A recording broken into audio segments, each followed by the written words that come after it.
నమస్తే BCN news కి స్వాగతం। నా పేరు నీలిమ। ముందుగా ముఖ్యాంశాలు। ప్రధాని మోదీని కలిసిన కేంద్ర సహాయ మంత్రి శ్రీనివాస వర్మ రాష్ట్ర అభివృద్ధికి బడ్జెట్లో నిధులు కేటాయించడంతో కృతజ్ఞతలు। పాలకొల్లు మండలం సగం చెరువులో రైతులకు సబ్సిడీ విత్తనాల అందజేత ముఖ్య అతిథిగా హాజరైన మంత్రి నిమ్మల రామానాయుడు।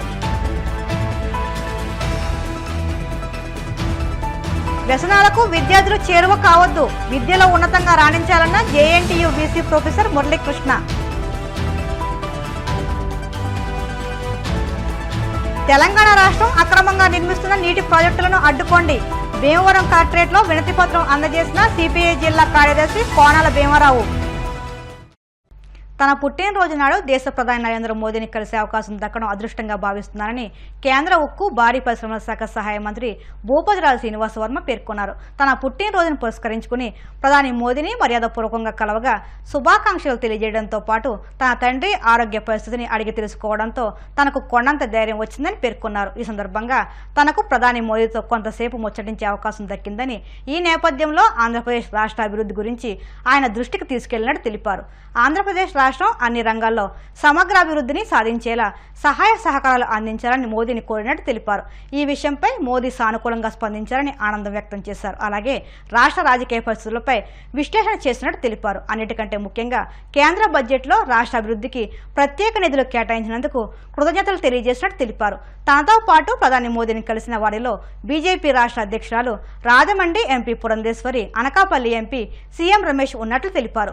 కేంద్ర సహాయ మంత్రి భూపతిరాజు శ్రీనివాస వర్మకు రాష్ట్రపతి ద్రౌపది ముర్ము, ఉపరాష్ట్రపతి జగదీష్ ధన్కర్, లోక్సభ స్పీకర్ ఓం బిర్లా, కేంద్ర మంత్రులు నిర్మలా సీతారామన్, నితిన్ గడ్కరీ, డాక్టర్ ఎస్ జయశంకర్, కుమారస్వామి, శివరాజ్ సింగ్ చౌహాన్, శ్రీపాద్ యశో నాయక్, మనోహర్ లాల్ ఖట్టర్, అజయ్ తోమర్, అరుణ్ సో, ధనుంజయ్ మహదిక్, ధీరేంద్ర సింగ్, జీవీఎల్ కిషన్ రెడ్డి, సునీల్ దియోదర్తో పాటు పలువురు మంత్రులు, పార్టీ నాయకులు పుట్టినరోజు శుభాకాంక్షలు తెలియజేశారు। నాట్లు వేసి భారీ వర్షాల కారణంగా నష్టపోయిన రైతులందరికీ 80% సబ్సిడీపై విత్తనాలు అందించాలని కూటమి ప్రభుత్వం నిర్ణయించినట్లు మంత్రి నిమ్మల రామానాయుడు పేర్కొన్నారు। పాలకొల్లు మండలం సగం చెరువు గ్రామంలో రైతులకు సబ్సిడీ విత్తనాలను అందించిన సందర్భంగా మంత్రి మాట్లాడుతూ రైతులకు తమ ప్రభుత్వం ఎప్పుడూ అండగా ఉంటుందని తెలిపారు। రైతు సంక్షేమ ప్రభుత్వమని, గత వర్షాల కారణంగా నష్టపోయిన రైతులెవరూ ఆందోళన చెందాల్సిన పని లేదని భరోసా కల్పించారు। అకాల వర్షాలకి ఏదైతే నష్టపోయారో రైతులు కూడా ఆదుకోవాలని చెప్పి సాక్షాత్తు మన వ్యవసాయ శాఖ మంత్రి అచ్చెన్నాయుడు గారు కూడా మన పశ్చిమ గోదావరి జిల్లా పర్యటించడం జరిగింది। అచ్చెన్నాయుడు గారితో పాటుగా ఈ ప్రకృతి విపత్తుల శాఖ కూడా హోం శాఖ ఏదైతే నిర్వహిస్తూ ఉన్నారో వంగలపూడి అనిత గారు కూడా మన పశ్చిమ గోదావరి జిల్లా రావడం జరిగింది। అంటే ఒక వర్షం వస్తే ఎక్కడో అమరావతిలో ప్యాలెస్లో పడుకోవాలా, గత ముఖ్యమంత్రి మాదిరిగా ప్యాలెస్లుగా నిద్ర పోవాలా। వరద వస్తుందంటే వరద కంటే ముందుగానే ఈవేళ మంత్రులు మేము పోలవరం పోతే నిర్వాసితులు చెప్తూ ఉన్నారు। గతంలో మాకు కుక్కడు మంచినీళ్ళు ఇచ్చినటువంటి పరిస్థితి 5 సంవత్సరాల్లో చూడలేదు। గతంలో ఒక్క మంత్రి కూడా మా 5 సంవత్సరాల్లో మా పోలవరం నిర్వాసుల దగ్గరికి వచ్చి మాట్లాడింది లేదు।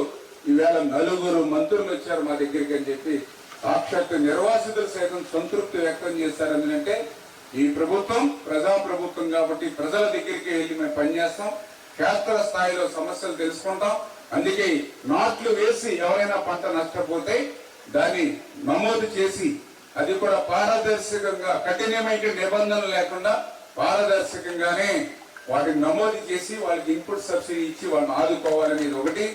రెండవది ఏదైతే ఇత్తనాలు ఆకుమడికి సంబంధించి వేసి ఆకుమడి మునిగిపోయి ఏదైతే నష్టపోయారో వాళ్ళకు కూడా 80% సబ్సిడీతో, అంటే దగ్గర 900 రూపాయలు పైబడి ఉండేటువంటి విత్తనం ప్యాకెట్ ని 200 రూపాయల 220 రూపాయలకి, అంటే కేవలం 20% మాత్రం మీరు చెల్లిస్తే 200 రూపాయలు చెల్లిస్తే మీకు 30 కేజీల ప్యాకెట్ మీకు అందించడం జరుగుతుంది। ఇది కూడా ఇప్పుడే జేడీ గారు చెప్పడం జరిగింది। ఇది స్వల్పకాలిక రకం 1153 అది, ఎందుకంటే ఇది 120 రోజులే కాబట్టి ఇప్పుడు ఒక నెల రోజులు డిలే అయింది కాబట్టి మళ్ళీ రేపు రబీ పంట లేట్ అవ్వకుండా ఈ యొక్క స్వల్పకాలిక రకం ఇస్తూ ఉన్నాం। చేత మీరు ఉపయోగించుకుని ఈ సబ్సిడీ మీద వచ్చే విత్తనాలను ఉపయోగించుకుని రైతులందరూ కూడా మళ్ళీ ఆకుమళ్ళు వేసి నారుమళ్ళు వేసి వ్యవసాయానికి సంసిద్ధులు కావాలని చెప్పి మీ ద్వారా కూడా అందరినీ కూడా కోరుకుంటూ ఇవాళ ఎక్కడ ఏ గ్రామంలో అయినా సరే విత్తనాలు పూర్తిగా సరఫరా పెట్టమని చెప్పడం జరిగింది. ఎవరైతే ఇక ప్రజాప్రతినిధులు కానీ మన నాయకులు కానీ ఎవరైతే ఉన్నారో మీ గ్రామాల్లో అవసరమైతే చాటింపుతో సహా వ్యవసాయ అధికారులతో వేయించి ఆ విత్తనాలు ఎవరికి కావాలంటే వాళ్ళకి అందేటువంటి విధంగా. ఎందుకంటే ఇంకా గత ప్రభుత్వం 5 సంవత్సరాలు ముఖ్యమంత్రి గారు అక్కడ మొద్దునిద్ర పోయారు తాడేపల్లిలో. అదేవిధంగా అధికారులు కూడా ఇంకా కదలిక రాలేదు. ఇంకా కొంచెం పాత ప్రభుత్వంలో ఉన్నటువంటి విధానాల నుంచి బయటపడాలంటే కొంత సమయం వాళ్ళకు కూడా పడుతుంది. అంచేత కొంచెం మనం కూడా కొద్దిగా నిద్ర లేకపోయిన పరిస్థితి ఉంటుంది. ఎందుకంటే ఈ రోజు కూడా చూశాను, రాత్రి నేను మాట్లాడితేనే కానీ ఈ రోజుకి విత్తనాలు ఇక్కడికి రాలేదు. నాకు ఆశ్చర్యం అనిపించింది. ఎందుకంటే ఒక పక్కన ఆకుముళ్ళపై మళ్ళీ సంసిద్ధులు కావాలి. వాళ్ళు ఆకుముళ్ళు వేసుకునే సమయానికి మనం విత్తనాలు పెట్టాలి. కానీ మీరు ఆకుముళ్ళు వేసుకున్న తర్వాత విత్తనాలు పట్టుకొస్తే సర్లే ఏదో 200 రూపాయలకు వస్తుంది కదా పాడు చేసుకోవడం, ఎందుకంటే మీరు తీసుకుని 7 అడుగులు ఆడించుకోవడానికి పట్టుకెళ్తారు మరి.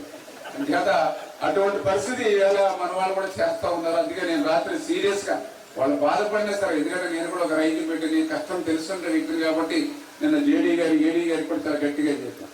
అంచేత మళ్ళీ రేపు కూడా మళ్ళీ ఒక గ్రామంలో 5 బస్తాలు పెట్టి ఏది ఇచ్చామన్న పేరుకి కాదు, ఖచ్చితంగా చెప్తూ ఉన్నా. ఎంతమంది రైతులు నష్టపోతే ప్రతి ఒక్కరికి కూడా మీకు విత్తనాలు సరఫరా చేస్తాం. ఏదైనా ఎక్కడైనా ఇబ్బంది ఉంటే మాతో సంప్రదించండి. మాకు ఎన్ని కష్టాలున్నా, ప్రభుత్వం దగ్గర ఎన్ని అప్పులున్నా, ఇబ్బందులున్నా కూడా ప్రజలు ఇబ్బందులు పడడానికి వీలు లేదని చంద్రబాబు నాయుడు గారు నిండు శాసనసభ సాక్షిగా ఆయన చెప్పడం. ప్రతి ఒక్కరూ తమ తల్లి పేరున ఒక మొక్కను నాటి పర్యావరణ పరిరక్షణలో భాగస్వామ్యులు కావాలని భారతీయ జనతా పార్టీ రాష్ట్ర కార్యవర్గ సభ్యులు తుమ్మల పద్మజ, జిల్లా ప్రధాన కార్యదర్శి గండి కొండలరావు పిలుపునిచ్చారు. పర్యావరణ పరిరక్షణలో భాగంగా భారత ప్రధాని మోదీ పిలుపు మేరకు పిఠాపురం మండలం కందరడలో బీజేపీ మండల అధ్యక్షులు పిల్లా ముత్యాలరావు ఆధ్వర్యంలో మొక్కలు నాటే కార్యక్రమాన్ని చేపట్టారు. ఈ కార్యక్రమానికి ముఖ్య అతిథులుగా తుమ్మల పద్మజ, జిల్లా ప్రధాన కార్యదర్శి గండి కొండలరావు హాజరయ్యారు. ఈ సందర్భంగా తుమ్మల పద్మజ, గండి కొండలరావు చేతుల మీదుగా మొక్కలు నాటారు. నరేంద్ర మోడీ గారి పిలుపు మేరకు ప్రతి పౌరుడు కూడా తన తల్లి పేరిట ఒక మొక్కను నాటాలి అనే ఒక సంకల్పం ఇవ్వడం జరిగింది.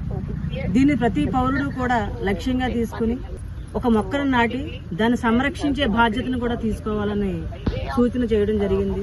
దీన్ని ప్రతి పౌరుడు కూడా తీసుకోవాలి. ఎందుకంటే కాలుష్యాన్ని తగ్గించి భూమాత యొక్క తాపాన్ని మనం రక్షించవలసిన మన అందరి బాధ్యత. కాబట్టి నా వంతు బాధ్యతగా నేను కాకినాడ పార్లమెంట్లో ఇప్పటికి 3000 మొక్కలు పంచడం జరిగింది. ఇంకా 2000 మొక్కలు నేను స్టోర్ చేశాను. ఎవరైనా కావలసిన వారు నన్ను సంప్రదిస్తే వాళ్ళకి నేను అందజేస్తానని తెలియజేస్తాను.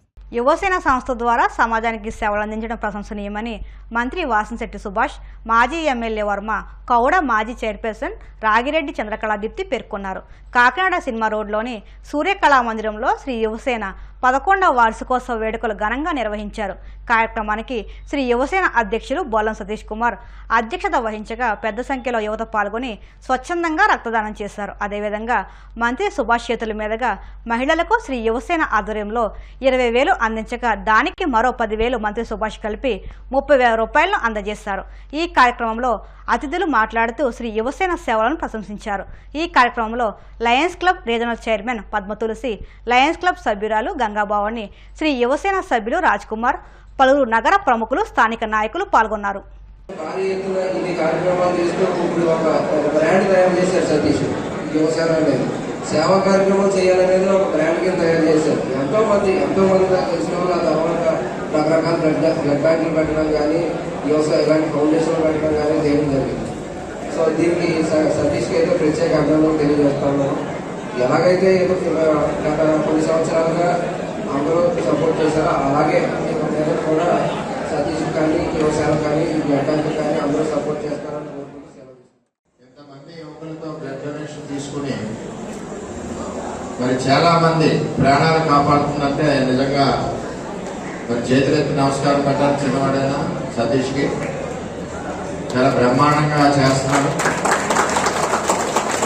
ఈ స్ఫూర్తితో మన ఉమ్మడి తూర్పుగోదావరి జిల్లా కాదు రాష్ట్రం అంతా కూడా మరి చేయడం వల్ల ఎమర్జెన్సీ వచ్చినప్పుడు కొన్ని గ్రూప్స్ దొరకవు, అన్ని గ్రూప్స్ కూడా మన దగ్గర అవైలబిలిటీ ఉంటుంది. దానివల్ల ప్రాణాలు కాపాడే అవకాశం మరి వ్యవసాయ రక్తదాన శిబిరానికి వస్తుంది. అది చాలా పుణ్యం. మరి ఈ విధంగా అదేవిధంగా కొంతమంది అనాథ పిల్లలను కూడా అడాప్ట్ చేసుకుని మరి చదివించడం కూడా జరుగుతుంది. దీనికి మా పవన్ కళ్యాణ్ గారి తరఫున, చంద్రబాబు నాయుడు గారి తరఫున, నా తరఫున ఎల్లప్పుడూ మరి సతీష్ వ్యవసాయానికి అండగా ఉంటామని, అదేవిధంగా సతీష్ వ్యవసాయంలో ఉన్న టీం సభ్యులందరికీ కూడా పేరు పేరున అభినందిస్తూ ఫ్రెండ్షిప్ డే శుభాకాంక్షలు. ఈరోజు యువసేన 11వ వార్షికోత్సవ సందర్భంగా అందులో సభ్యులందరికీ కూడా పేరు పేరున నా నమస్కారాలు. ఎందుకంటే ఆ ట్యాగ్ లైన్ ఫ్రెండ్షిప్ డే రోజున చేసే ఈ రక్తదానం మన నుంచి దూరమైన స్నేహితులకి అంకితం అనేది ఈ ట్యాగ్ లైన్ అసలు ఊహలకు అందరి విధంగా ఉంది. అదేవిధంగా స్త్రీ యువసేన అనేది ఏంటని నాకు తెలియదు. ఫస్ట్ టైము సతీష్ గారు వచ్చి మన సతీష్ని పరిచయం చేసినప్పుడు అసలు ఇది సాధ్యం అవుతుందా అని ఆలోచించాను. వీళ్ళు వెళ్ళి మాట్లాడి బయటికి వెళ్ళిన తర్వాత ఇది సాధ్యం అవుతుందా, ఇది నిజమా అనిపించింది. ఎందుకంటే అతి చిన్న వయసులో తన స్నేహితుడిని చనిపోతే ఆ స్నేహితుడు చనిపోయిన తర్వాత ఏదో చేయాలన్న ఆలోచన రావటం ఆ ఏజ్లో గొప్పతనం అయితే, దాన్ని ఒక సేయింగ్ ఉంది, dare to dream care to achieve అని. మరి ఎలాగా ఆయన కలగన్నాడో తెలియదు కానీ దీన్ని సాధించాడు మొత్తం మీద. జనరల్గా రోజు మన ఏదో పేపర్లో అక్కడ ఇన్సిడెంట్ జరిగింది, ఇక్కడ ఇన్సిడెంట్ జరిగిందని చూస్తూ ఉంటాం. ఏదో చెయ్యాలన్న కష్టం ఉంటుంది, కానీ ఒక్క గంట 2 గంటలు అయిపోయిన తర్వాత వేరే పనిలో పడి మనం చదివిన దాన్ని మర్చిపోతూ ఉంటాం. ఇప్పుడు కాసేపు ప్రకటనలు.